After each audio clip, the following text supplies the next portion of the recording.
Lord എഹെസ്കേൽ പ്രവാചകന്റെ പുസ്തകം 29-ാം അധ്യായം 1 മുതൽ 21 വരെയുള്ള തിരുവചനങ്ങൾ. 10-ാം ആണ്ട് 10-ാം മാസം 12-ാം തീയതി യഹോവയുടെ അരുളപ്പാട് എനിക്കുണ്ടായതെന്തെന്നാൽ, മനുഷ്യപുത്ര, നീ മിസ്രയീം രാജാവായ ഫറവോന്റെ നേരെ മുഖം തിരിച്ച് അവനെക്കുറിച്ചും എല്ലാ മിസ്രയീമിനെ കുറിച്ചും പ്രവചിച്ചു പറയേണ്ടതെന്തെന്നാൽ, യഹോവയായ കർത്താവ് ഇപ്രകാരം അരുളി ചെയ്യുന്നു: മിസ്രയീം രാജാവായ ഫറവോനെ, തന്റെ നദികളുടെ നടുവിൽ കിടന്ന ഈ നദി എനിക്കുള്ളതാകുന്നു, ഞാൻ അതിനെ എനിക്കായിട്ടുണ്ടാക്കിയിരിക്കുന്നു എന്ന് പറയുന്ന മഹാനക്രമേ, ഞാൻ നിനക്ക് വിരോധമായിരിക്കുന്നു. ഞാൻ നിന്റെ ചെകിളയിൽ ചൂണ്ടൽ കൊളുത്തി നിന്റെ നദികളിലെ മത്സ്യങ്ങളെ നിന്റെ ചെതുമ്പലിൽ പറ്റുമാറാക്കി, പിന്നെ നിന്റെ നദികളുടെ നടുവിൽ നിന്ന് വലിച്ചു കയറ്റും. നിന്റെ നദികളിലെ മത്സ്യമൊക്കെയും നിന്റെ ചെതുമ്പലിൽ പറ്റിയിരിക്കും. ഞാൻ നിന്നെയും നിന്റെ നദികളിലെ മത്സ്യങ്ങളെ ഒക്കെയും മരുഭൂമിയിൽ എറിഞ്ഞുകളയും. നീ വെളിം പ്രദേശത്ത് വീഴും. ആരും നിന്നെ പെറുക്കുകയോ ശേഖരിക്കുകയോ ചെയ്യുകയില്ല. ഞാൻ നിന്നെ കാട്ടുമൃഗങ്ങൾക്കും ആകാശത്തിലെ പക്ഷികൾക്കും ഇരയായി കൊടുക്കും.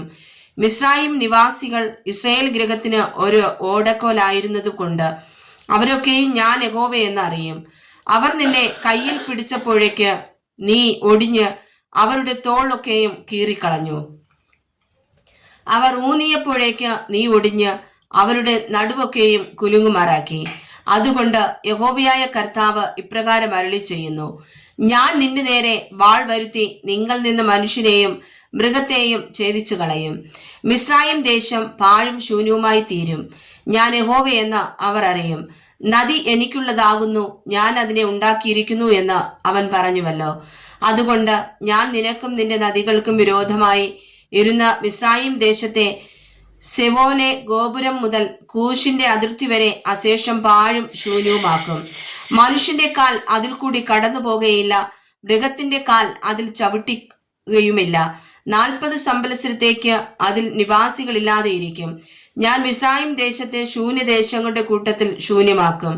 അതിലെ പട്ടണങ്ങൾ ശൂന്യപട്ടണങ്ങളുടെ കൂട്ടത്തിൽ 40 സംവത്സരത്തേക്ക് ശൂന്യമായിരിക്കും. ഞാൻ മിസ്രയീമ്യരെ ജാതികളുടെ ഇടയിൽ ചിഹ്നിച്ച് ദേശങ്ങളിൽ ചിതറിച്ചു കളയും. യഹോവയായ കർത്താവ് ഇപ്രകാരം അരുളി ചെയ്യുന്നു: 40 സംവത്സരം കഴിഞ്ഞിട്ട് ഞാൻ മിസ്രയീമ്യരെ അവർ ചിഹ്നിപ്പോയിരിക്കുന്ന ജാതികളിൽ നിന്ന് ശേഖരിക്കും. ഞാൻ മിസ്രയീമിന്റെ പ്രവാസം മാറ്റി അവരെ അവരുടെ ജന്മദേശമായ പത്രോസ് ദേശത്തേക്ക് മടക്കി വരുത്തും. അവിടെ അവർ ഒരു ഹീനരാജ്യമായിരിക്കും. അത് രാജ്യങ്ങളിൽ വെച്ച് അതിഹീനമായിരിക്കും. ഇനി ജാതികൾക്ക് മേലായി അത് തന്നെത്താൻ ഉയർത്തുകയുമില്ല. അവർ ജാതികളുടെ മേൽ വാഴാതെ വണ്ണം ഞാൻ അവരെ കുറച്ചു കളയും. ഇസ്രായേൽ ഗൃഹം തിരിഞ്ഞ് അവരെ നോക്കുമ്പോൾ അതിനി അവരുടെ അകൃത്യം ഓർപ്പിക്കുന്നതായൊരു ശരണമായിരിക്കുകയില്ല. ഞാൻ യഹോവയായ കർത്താവെന്ന് അവർ അറിയും. 27-ാം ആണ്ട് 1-ാം മാസം 1-ാം തീയതി യഹോവയുടെ അരുളപ്പാട് എനിക്കുണ്ടായതെന്തെന്നാൽ, മനുഷ്യപുത്ര, ബാബേൽ രാജാവായ നെബൂഖദ്നേസർ സോരിന്റെ നേരെ തന്റെ സൈന്യത്തെ കൊണ്ട് വലിയ വേല ചെയ്യിച്ചു.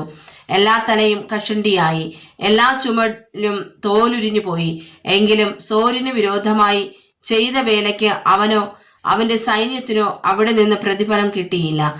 അതുകൊണ്ട് യഹോവയായ കർത്താവ് ഇപ്രകാരം അരുളി ചെയ്യുന്നു: ഞാൻ മിസ്രയീം ദേശത്തെ ബാബേൽ രാജാവായ നെബൂഖദ്നേസറിന് കൊടുക്കും. അവൻ അതിലെ സമ്പത്ത് എടുത്ത് അതിനെ കൊള്ളയിട്ട് കവർച്ച ചെയ്യും. അത് അവന്റെ സൈന്യത്തിന് പ്രതിഫലമായിരിക്കും. ഞാൻ അവന് മിസ്രയീം ദേശത്തെ അവൻ ചെയ്ത വേലയ്ക്ക് പ്രതിഫലമായി കൊടുക്കുന്നു.